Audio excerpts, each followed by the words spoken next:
Subscribe करें हमारे YouTube channel साधना gold को और पाएं वीडियोस सबसे पहले। बेल आइकन दबाना ना भूलें। पाप का दंड व्यक्ति को मिल जाता है, फिर उस पाप को वो अपने संग लेके दुनिया से जाएगा नहीं। इसलिए हमारे पाप की यदि किसने सजा दी है तो घबराना नहीं चाहिए, बल्कि प्रसन्न होना चाहिए, क्योंकि पाप की सजा यही मिल गई। अब हम नरकों से बच गए। जब दुनिया से जाएंगे ये पाप तो कट गया, नहीं तो यदि पाप ना कटता तो ये पाप लेकर के जाता, और जब पाप लेकर के जाता तो नरकों की यंत्रणा भोगता। इसलिए अच्छा किया जो व्यक्ति अपने पापों का प्रायश्चित किए बिना शरीर छोड़ देता है तो उसको यमदूत ले जाते हैं। कहां? प्रायश्चित कराने के लिए। देखो गलती की माँ बाप को बता दो, डरो मत, 2 थप्पड़ खा लो, कोई बात नहीं, माँ बाप पीट दे, कोई बात नहीं, पुलिस से तो बच जाओगे ना।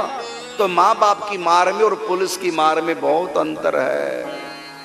इसी प्रकार जैसे कि गलती हो गई, माँ बाप को बता दो, माँ बाप पीटे तो हो गया प्रायश्चित, पुलिस से बच जाओगे। यदि फिर भी पुलिस पीछे पड़ गई तो माँ बाप छुड़ा के लाएंगे, उनकी जिम्मेदारी है। इसी प्रकार अपने पाप का प्रायश्चित जीते जी व्यक्ति को कर लेना चाहिए। जो व्यक्ति अपने पाप का प्रायश्चित नहीं करता, प्रायश्चित का सीधा मतलब होता है दंड, या अपनी मर्जी से दंड भोगोगे तो कम में बड़ा पाप कट जाएगा। तुमने रेड लाइट पार कर दी, किसने देखा भी नहीं,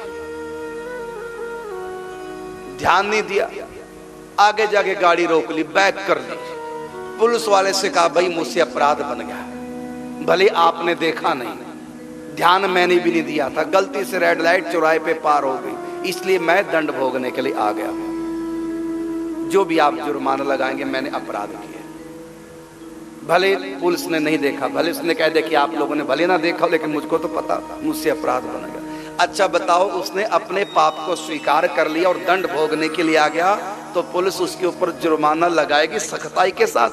बोलो, हो सकता है माफ ही कर दे, अरे बड़ा सज्जन व्यक्ति। लेकिन पुलिस ने देख लिया, उसने गाड़ी दौड़ा ली, अब क्या होगा? अपराध वही है, भोगने से बचा है तो डबल अपराध हो गया। और बता दिया, आकर के गाड़ी मोड़ ली, बता दिया, यू टर्न कर लिया, बता दिया कि मुझसे अपराध बन गया, तो पुलिस माफ भी कर देगी। अगर दंड देगी तो बहुत कम, कृपा में दंड होगा, बहुत कम होगा। बस इसी प्रकार से जो लोग पाप कर चुके हैं, यदि अपनी मर्जी से वो दंड भोग लेते हैं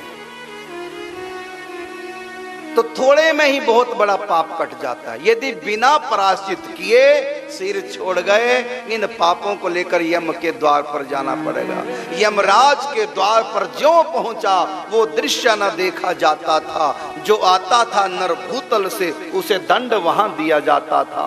कोई बिच्छू सांप ततैयों से उन रूहों को कटवाता था, कोई गर्म लोहे के खंभों से चिपका के कोड़े मारता था, कोई अपनी पिछली करनी पर कर मल मल के पछताता था, कोई आता था, कोई जाता था, कोई रो रो नीर बहाता था, और जब खाता खोल दिखाता था मैं मरा हुआ फिर मर जाता था। ये किसकी बात है? जो पाप का प्रायश्चित किए बिना मर जाते हैं।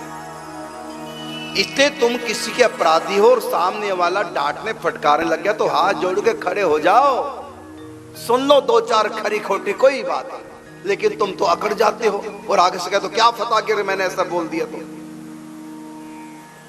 और अकड़ जाते हो। अरे अच्छा हुआ कोई डांट रहा है, बढ़िया हुआ,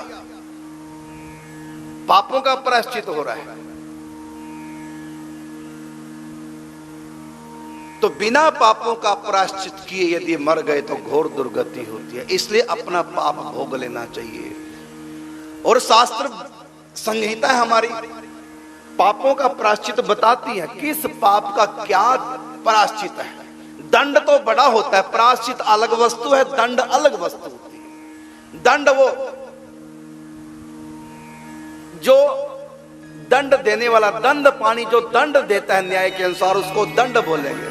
लेकिन अपनी इच्छा से कोई स्वीकार कर ले उसको फिर दंड नहीं कहते, उसको प्रायश्चित कहते हैं। प्रायश्चित कम में बड़ा पाप कटता है और दंड में बराबर का दंड मिलता है। तो प्रायश्चित व्यक्ति को कर लेना चाहिए। अलग अलग कर्मों का अलग अलग प्रायश्चित। अब तुमने कौन सा कर्म किया, कौन सा पाप किया, देखो अपने पाप को और फिर शास्त्रों को पढ़ो। यदि नहीं पता तो संतों से पूछो कि ये अपराध मैंने किया। एक तो यह है कि अपराध बताने से पाप ही आधा हो जाता है। कहन में ते चीजें कछु पापा, कहने से ही पाप आधा हो जाता है। क्योंकि अपने पाप को बड़ों को बता देना भी एक प्रकार का प्रायश्चित होता है। पापों को छुपाने से पाप दुगना होता है और पाप को बताने से पाप आधा हो जाता है। जैसे तुम्हारे पाप को यदि 10 नंबर दें और तुमने पाप को छिपा लिया तो 20 नंबर हो जाएंगे, मतलब दुगना हो जाएगा। और यदि तुमने अपने पाप को बता दिया बड़ों को तो 10 पाप किया था 10 नंबर का तो 5 नंबर हो जाएंगे, आधा। बताओगे तो 5 और छुपाया तो 20 और पाप किया था 10। बताने से आधा हो जाता है पाप और छुपाने से दुगना हो जाता है। और किसने देख लिया, ना हमने छिपाया ना बताया बल्कि देख लिया, फिर जो का त्यों पाप का दंड बराबर। इससे फायदा किसमें, लाभ किसमें है, बताने में, और हानि किसमें है, छिपाने में। लोग उल्टा करते हैं।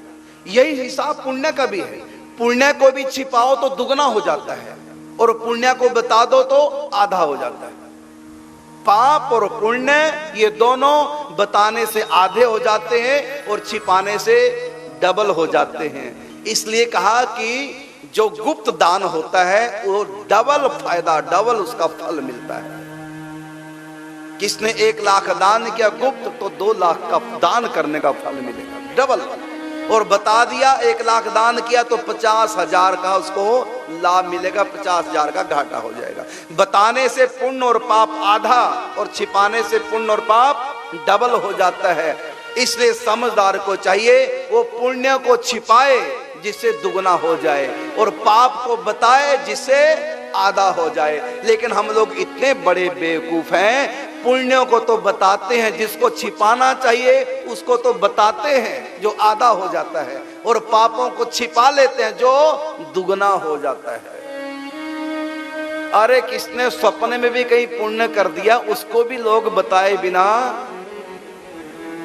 उनको कब्जी हो जाती है। जब तक ना बताएं तब तक पेट साफ नहीं होता, पेट में पचेगी नहीं बात। स्वप्न भी कहीं अच्छा सा आ जाए उसको भी बताए बिना नहीं मानते। स्वप्न का पुण्य भी बता देते हैं, प्रत्यक्ष का तो ढोल बजाते हैं। प्रत्यक्ष के पुण्य तो ढोल बजाते हैं।